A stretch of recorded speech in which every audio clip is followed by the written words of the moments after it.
Tarifas, hay otro tema que está calentando el panorama social y tiene que ver con los precios, la relación precio-salario, el deterioro del salario real. La verdad que nadie se pone de acuerdo con la cantidad de puestos de trabajo que se han perdido, pero sí que se han perdido esos puestos de trabajo. Es una tendencia que vino para quedarse, es algo que va a cambiar en algún momento. La baja de la inflación permitirá recuperar esos puestos de trabajo o lo que se perdió y sobre eso habrá que construir lentamente. Hubo un síntoma entre social y político que fue la marcha a San Cayetano, ¿no? Desde hace muchos años la marcha de San Cayetano se sigue haciendo, pero cuando las organizaciones políticas van a la marcha de San Cayetano y las organizaciones sindicales van a la marcha de San Cayetano es porque hay algún grado de inquietud social, ¿no? Entonces, esto es lo que primero se vio el domingo pasado. Ya nosotros le veníamos contando acerca del documento de las 3 CGT peronistas, le veníamos contando cómo se estaban calentando algunos conflictos sociales y qué se puede esperar, qué es lo que puede pasar ahora en estos meses. Aníbal Ibarra fue gobernador de la Ciudad de Buenos Aires. ¿Cómo estás viendo el clima social? ¿Cuáles son las próximas cosas que vos ves venir? Veo una situación que creo que la vemos todos, ¿no? Complicada, porque las medidas del gobierno fueron claramente dirigidas a transferir recursos hacia los que más tienen. Cuando esto ocurre, el Estado se queda sin recursos. Entonces, ahí viene lo que hablaban en el bloque anterior, las tarifas, aumentos. ¿Por qué? Porque ya el Estado no puede subsidiar porque le transfirió sus recursos hacia los que más tienen. Entonces, con la devaluación, con la apertura de importaciones, esto genera una presión inflacionaria. ¿Cuál fue la decisión del gobierno? Frenar la inflación, ¿cómo? Paralizando obra pública, reduciendo el consumo. Al perder poder adquisitivo el salario, ¿por qué? Por la devaluación se disparan los precios, los salarios no alcanzan a ese proceso inflacionario, entonces deja de consumir. La gente empieza a reducir la crisis en los distintos sectores, industriales, gastronómicos.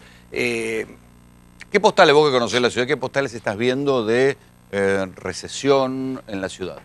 En el sector gastronómico se ve una postal... Bueno, fue justamente motivo de una de las cosas del documento de la CGT, ¿no? Decía que se habían perdido 4.000 puestos de trabajo solamente en el sector gastronómico capital. En el mes de julio se perdieron 15.000, es decir, no se perdió trabajo, fueron despedidos o suspendidos 15.000 personas. Entonces, estamos hablando ya del segundo semestre, no del primero. Entonces hay una realidad social muy complicada donde también ante la pérdida del empleo se disciplina o se pretende disciplinar socialmente a la gente. Ojo, porque usted puede perder el empleo. Quédese con esto, con este salario bajo, etcétera, por lo menos cobra algo. Entonces hay una situación, la verdad, muy tensa socialmente, porque cuando hablamos de números, detrás de esos números, cuando decimos 15.000 entre suspendidos y cesanteados, estamos hablando de familias que se quedan, que pueden estar cobrando al principio, pero después se acabó eso. Y no hay en el horizonte una reactivación de la economía. Digo, se quitaron subsidios al campo. ¿Y esto qué generó? ¿Un boom de empleo? Sí, hay un boom, aumentó la venta de camioneta 4x4, claro. El vehículo más vendido del país. Igual cayó la industria automotriz. Bueno, muy bien. Le quitaron a las mineras. ¿Boom de empleo en las mineras? No es así. Entonces, lo que se hizo fue maximizar las ganancias de los que más tienen, de los sectores empresarios, a costa del achatamiento social. Y esta es una brecha que genera descontento.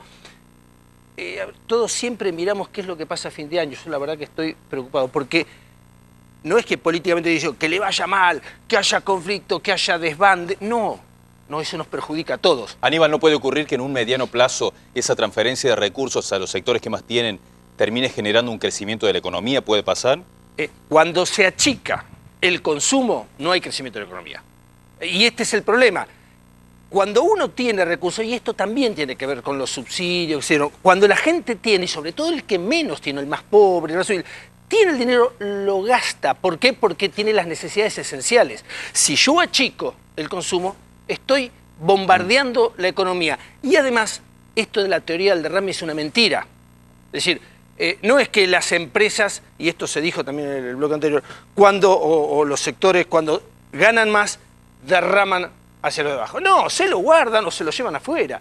Entonces, y sobre todo cuando no saben cómo va a seguir la cosa. Quiero sumar a la conversación a Luis Petri, diputado nacional de Cambiemos por Mendoza. ¿Cuándo empieza a moverse esto?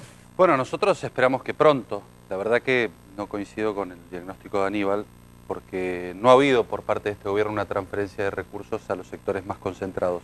De hecho, cuando uno analiza el kirchnerismo ve que, en definitiva, el sector al que mejor le fue durante la famosa década ganada fue al sector de la intermediación financiera, que creció más de un 121%.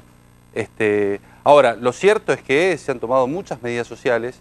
Pensemos en el incremento del mínimo no imponible a 30.000 pesos, pensemos en la ampliación de la asignación universal por hijo, en el incremento de las asignaciones universales y de las jubilaciones, más allá de que están... Algunos podrán decir que esas son concesiones frente a una situación grave. Una situación coyuntural seria, complicada, nosotros no lo negamos. Digo, no estamos atravesando quizás las épocas en donde los commodities favorecían y la macroeconomía favorecía a la República Argentina. No ese es el contexto. Es una economía que ya venía estancada, en donde no se generaban puestos de trabajo. Esto es, había pérdida de empleo privado que se suplía con el empleo público, porque recordemos que esto era lo que estaba sucediendo en la República Argentina, teníamos déficit presupuestario, teníamos gravísimos problemas de inflación y teníamos una economía que era prácticamente una burbuja. Lo que hemos hecho es sincerar esa economía. Pero Petri, si la situación económica era tan mala, ¿por qué se tomaron medidas contra el bolsillo de la gente? Bueno, nosotros dijimos que primero íbamos a rever y revisar, por ejemplo, el sistema energético del país, que era inviable un país que no generara energía, que tuviese un embudo energético, no había posibilidad. También es inviable sacudir semejantes aumentos. Pero nadie lo vio. Pero pensemos de lo que nos pasó. Pensemos lo que nos pasó. Veníamos con subsidios, por ejemplo, en el 2005 de 1.800 millones de pesos. El año pasado, más de 140.000 millones de pesos. Veníamos de un país que se autoabastecía energéticamente, que tenía una balanza comercial positiva de 4.800 millones de dólares, pasamos a tener una balanza comercial negativa de 5.000 millones de dólares. ¿Cuándo teníamos la balanza positiva? En el 2004, 2003. Nosotros exportábamos energía, y esto es necesario saber de dónde venimos. Muchas veces dicen, apelan a la herencia, pero es necesario saber dónde venimos en materia energética. Perdimos 8 años de reservas en gas y 2 años de reservas en petróleo durante la famosa década ganada, producto de este festival de subsidios, producto de que no había inversión. Cuando uno analiza los cortes en los servicios, uno ve que tanto en el gas como en la luz se duplicaron los cortes que se venían registrando por los usuarios durante el kirchnerismo. Veníamos en un problema complicado. Casi era imposible no equivocarse a la hora de reajustar las tarifas. El error es utilizar de variable de ajuste a la gente. Estaba totalmente tergiversado el sistema. Está bien, pero la variable de ajuste no puede ser el bolsillo de la gente. No, lógico. Porque se han comido un frenazo. Pero pensemos, incluso era un sistema muy inequitativo, Rolando. Vos fíjate que en el interior del país se pagaban 8 veces más cara la energía que en la Ciudad Autónoma de Buenos Aires. Es que yo estoy de acuerdo con eso, pero alguien sacó mal la cuenta. Porque había un consenso, hay encuestas que hablan de un 60 y pico % de consenso en Capital y Gran Buenos Aires, de que era necesario algún aumento. Sí, claro. Pero con ese consenso se abusaron y ahora no saben cómo desarmar ese Pensemos que esa década ganada, y esto es lo importante, pensemos que esa década ganada, no hablemos del 1,5 millones de desocupados que nos dejó, no hablemos de los más de 10 millones de pobres, hablemos en el caso de Tarifa que el 50% de la población del país no tiene gas y no tiene cloacas. Bien, pero el problema es que vos querés recurrir a la mejorar garrafa. Sobre esa base, es extraño que profundices los errores ajenos. Se están perdiendo puestos de trabajo. Sí, el modelo anterior no generaba puestos de trabajo, ahora se están perdiendo. El modelo anterior tenía muchos defectos y ahora se están profundizando. Esto es lo que no se entiende. Nosotros teníamos que, en primer lugar, sincerar la economía, posteriormente empezar a bajar la inflación. Ya la inflación del mes de junio fue la más baja de todo el año, y la tendencia es a la baja. Pero se puede celebrar una inflación baja sin consumo y con pérdida de puestos laborales. Perdón, la tendencia uno puede estar contento de bajar la inflación a costa de los trabajadores. Hay medidas que hay medidas que van a empezar a causar sus efectos sobre la economía. Por ejemplo, estos más de 130.000 millones a las pequeñas y medianas que empresas todos los días tienen que comer, van a perdido ayudar. trabajo. Por ejemplo, indirectamente, la reparación a los jubilados, este fondo de reparación a los jubilados que incrementa sustancialmente sus jubilaciones, impacta sobre el consumo Vamos también. a ver qué estaba diciendo justamente Alfonso Pratgay sobre la inflación. Nosotros tenemos un programa de desinflación gradual, de baja gradual de la inflación, que apunta a niveles del 5% para el 2019. Y eso es lo que estamos tratando de llevar a cabo en sintonía con el Banco Central, en el marco de la competencia de cada institución y sobre todo de la independencia del Banco Central. Nosotros tenemos una meta del 12 al 17% para el año que viene. Y lo que hemos dicho es que después de un primer semestre donde confluyeron varias cosas excepcionales, ajustes de precios de una sola vez o correcciones de precios de una sola vez, la ausencia de un indicador amplio oficial como el del INDEC, que recién empezó a publicar sus índices en junio del año pasado, nosotros pusimos el foco en la segunda mitad del año y explicamos que en esa segunda mitad del año íbamos a ver cómo la inflación iba bajando de manera gradual hacia el 2% en septiembre y hacia el 1,5% hacia fin de año. EcoGear, eficacia del 84,6% en la recuperación capilar, clínicamente testeado en hombres y mujeres. Actúa desde la raíz. Todos más o menos coinciden que la inflación está tendiendo a bajar. La mala noticia, digo, muchachos, es que con una inflación del 2 o del 1,5% perdió el kirchnerismo, ¿eh?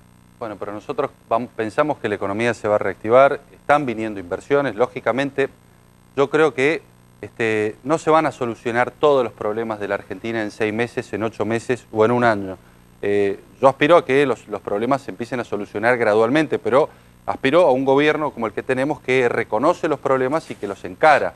El problema que teníamos con el kirchnerismo es que no reconocían ni los problemas de inflación, ni los problemas de pobreza. No, y si quiere un modelo en base a parches. Exactamente. Parches y parches. Se había autoconvencido del relato y a partir de allí negaba sistemáticamente la realidad que vive el país. Hoy tenemos un gobierno que reconoce los problemas, que se aboca y que lógicamente no vamos a solucionar. ¿No están apostando los problemas demasiado de a la las pobreza inversiones pensando que las inversiones van a generar empleo cuando en verdad las generadoras de empleo son las pymes que están para atrás? No, yo creo que generación de empleo contra generación de empleo. Estamos pensando en retomar un círculo virtuoso de empleo, desarrollo, crecimiento y trabajo, que esto es lo que perdió la República Argentina cuando perdió seguridad jurídica, cuando perdió certeza, cuando perdió previsibilidad, cuando dejamos de ser un país confiable y sin reglas de juego claras. Lo que nosotros necesitamos son dar garantías y dar las bases para que esa inversión llegue a la República Argentina y genere puestos de trabajo. Hay unos muchachos que están muy enojados, que son los dirigentes sindicales. Rubén Grimaldi, secretario general de UTERA, de los trabajadores de PAMI y miembro de la CGT. ¿Cómo la ven ustedes? Mal. Realmente la situación... Estaban enojados el viernes, ¿eh? Porque la situación de los trabajadores, yo digo, hay cosas que por ahí el gobierno todavía no ha visto. Lo que decía acá el compañero Ibarra, 8.000 despidos, y esto lo dicen los empresarios, 8.000 despidos en el mes de julio, 7.500 suspensiones en el sector de las empresas, y si le agregamos 150.000 despidos en el primer semestre, ¿a dónde fuimos? Entonces digo, ¿a dónde apunta el gobierno? Porque aparte, ahora viene la otra discusión. Cuando Pratgay lo escuchaba ahora decir que va a bajar la inflación, en un momento dado dijo que la inflación iba a ser de un 20 o 25%. Y pretendían que nosotros nos sentábamos a negociar el aumento salarial en las paritarias con un 20-25%. Alcanzamos en algunos casos, y en el mejor de los casos creo que 34% de algunos. Ya se ve una pérdida de salario real si la inflación es del 40 y pico. En el caso nuestro estamos en un 32,5%, de los cuales todavía no hemos cobrado el 32%. O sea que van a perder 10 si la inflación es del 42. El interanual está entre el 42 y 45% de junio a junio. Esto es lo que calculan todos, la mayoría de los economistas. Pero ¿cuál es el promedio de pérdida del poder adquisitivo de los trabajadores en blanco? ¿Tienen algún número en la CGT? Y nosotros estamos perdiendo prácticamente... ¿Ustedes como gremio o en general, el promedio de los trabajadores? En el promedio general. ¿Cuánto? Casi un 15%. ¿Hace cuánto no se perdía un 15% del poder adquisitivo? Hace mucho. Hace mucho. si bien los últimos, sobre todo los trabajadores del Estado, la última etapa del kirchnerismo veníamos perdiendo ya, este fue un golpe mortal. Por eso digo, no puede seguir recayendo todo sobre los trabajadores. Yo desde que tengo uso de memoria, cada vez que en el país hubo un ajuste, el ajuste, ¿quién lo pagó? Los trabajadores. Y por eso venimos perdiendo. Si uno mira lo histórico en el reparto en la Argentina, había un momento que era 60-40, 50-50. Hoy, ¿cómo estamos? A mí me inquieta mucho que ya en otras épocas hubo este discurso de decir, bueno, hay que ajustar ahora que después va a venir lo mejor. Y después lo bueno no venía. No, pero vos fíjate, a ver, en el tema de inflación, necesariamente teníamos que recuperar un instituto estadístico que fuese confiable. Yo no sé si antes se perdía más o menos, porque la verdad es que no teníamos números, no teníamos datos. No, nosotros es como decía Tomás números, Bulat, la inflación en la República Argentina se medía con los 5 dígitos oscilantes, más o menos 15, más o menos 20, porque lo cierto es que desde la intervención del INDEC prácticamente dejamos de tener un indicador oficial que pudiese medir. Y así le costó al kirchnerismo esa falta de credibilidad. Exactamente. Tampoco había metas de inflación, Rolando. Digo, no decíamos la Argentina, como desconocíamos la inflación, tampoco teníamos un Estado preocupado en decir, bueno... Está bien, pero ustedes venían a bajar la inflación y la subieron. Bueno, pero, a ver, es la historia, a menos claro, que la resuelvan, la historia va a recordar eso. No, pero es cierto, es cierto que puede haber subido en este primer semestre, pero es transitorio y producto del impacto, por ejemplo, de las medidas que se han tomado, Sí, como por ejemplo puede haber sido la salida ahora van a del venir cepo las tarifas. o el incremento tarifario. Está bien, pero las tarifas ahora no puntúan. Ahora que están congeladas, Bueno, en algún momento van a venir los aumentos de tarifa, ahora vamos a volver a disparar la inflación. Bueno, se puede disparar un poco, pero la tendencia, por ejemplo, en julio fue de 2,5. Incluso, fíjate, lo importante de recuperar un instituto estadístico, que las consultoras privadas dieron una inflación muy por debajo de la que dio el propio INDEC. Digo, lo importante de recuperar un instituto estadístico que dé una inflación que te permita negociar en paritarias sabiendo cuál es la inflación real en la República Argentina, algo que antes no sucedía. Bueno, nosotros queremos negociar en base de lo que dijo Pratgay. Pratgay reconoce una inflación interanual del 42%. Entonces, ¿por qué nosotros tenemos que tener un aumento del 32,5%? Por eso estamos pidiendo la reapertura de las paritarias. Digo, nosotros ya no queremos ganar, mínimamente queremos empatar. Es decir, nosotros no podemos seguir perdiendo poder adquisitivo, porque este modelo, al menos hasta lo que apunta ahora, y la inflación está bajando, en base a recesión. Aníbal. Yo coincido con este análisis, porque si analizamos solo la inflación desprovista de otra cosa, vamos a estar perdidos. Porque se le criticaba al gobierno anterior un proceso inflacionario que había, pero había más empleo, había actividad económica, había crecimiento. La gente tenía los huevos llenos de Claro. eso. No, bueno, a ver, más allá de la se veía cuestión, que era un castillo de naipes que se caía en cualquier momento. Los números, esto. Ahora, viene el gobierno de Macri, más inflación. Ah, bueno, pero hay más empleo. No, menos, se pierde.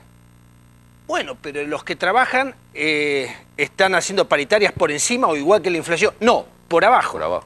Entonces, hay inflación, se pierde poder adquisitivo, aumenta el desempleo, no llegan las inversiones, se le quita retenciones a los que más tienen, se le hace un tarifazo a los que menos tienen o a toda la mayoría de la sociedad.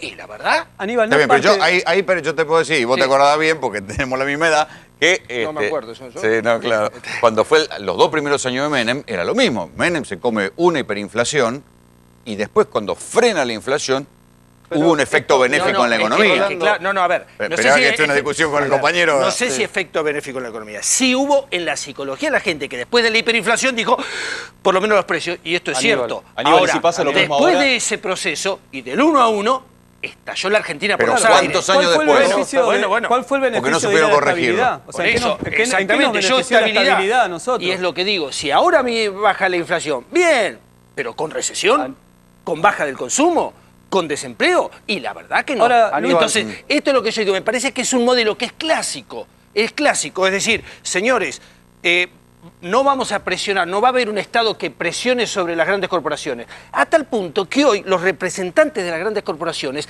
están en ministerios, están en subsecretarías, entonces están dentro del gobierno. Entonces hay un Estado que es muy condescendiente, no solo en Está el bien, trato, pero- sino que además le dan los recursos. Pero uno puede decir que buena parte del triunfo de Macri tiene que ver con que diagnosticó como principal problema la inflación que el kirchnerismo negaba. Macri decía, podemos vivir mejor esto en campaña. Y ahora que ganó dice, bueno, la verdad que vivían demasiado bien, porque era toda una burbuja, una fantasía. pongámonos de acuerdo. Vamos a simplemente una cuestión que me parece que Aníbal lo va a recordar bien, y teniendo en cuenta que estamos viviendo la transición de un modelo económico hacia otro modelo económico. Esto pasó en la crisis del 2001 y salimos de la convertibilidad. ¿Y cuál fue la consecuencia de la salida de la convertibilidad? Que fue el propio Duhalde el que tomó esa decisión. Más del 50% de pobres.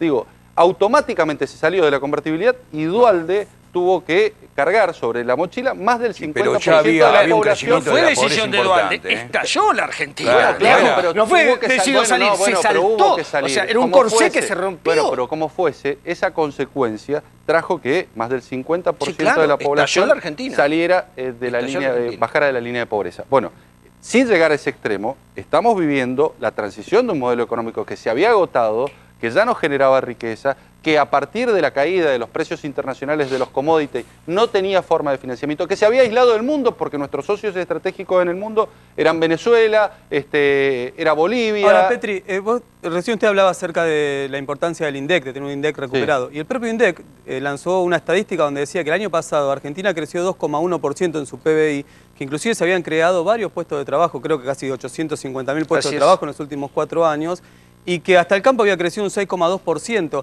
¿Cómo se entiende que las cifras del INDEC, creíble, dicen en un contexto una cosa internacional malo, ¿no? Y el gobierno dice otra? Pero, a ver, estamos hablando generación de empleo público, porque prácticamente el déficit de la generación privada, en impuestos privados. ¿Qué informe lo da el INDEC? Lo da el INDEC y lo da la Acá durante hace unos meses lo dijo durante este gobierno. Sí, entonces hubo crecimiento de la Argentina y hubo crecimiento del empleo.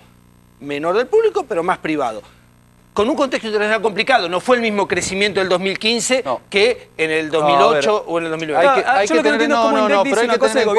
tener en cuenta, es decir, los ingresos y los egresos del mercado laboral. ¿Por qué esto es importante? Si vos creas 800.000 puestos de trabajo, pero en definitiva perdiste 790.000, la creación real de puestos de trabajo es de 10.000. Sí, pero eso no pasó. Lo que hubo, esto lo dijo el propio ministro de Trabajo, Jorge Triaca, cuando fue a explicar la ley que se trató en el Congreso, antidespidos, que justamente había un estancamiento del mercado laboral y lo demostraba con las fluctuaciones que habían habido mes a mes, donde por ahí se generaban 80.000 puestos de trabajo, pero se perdían 79.000.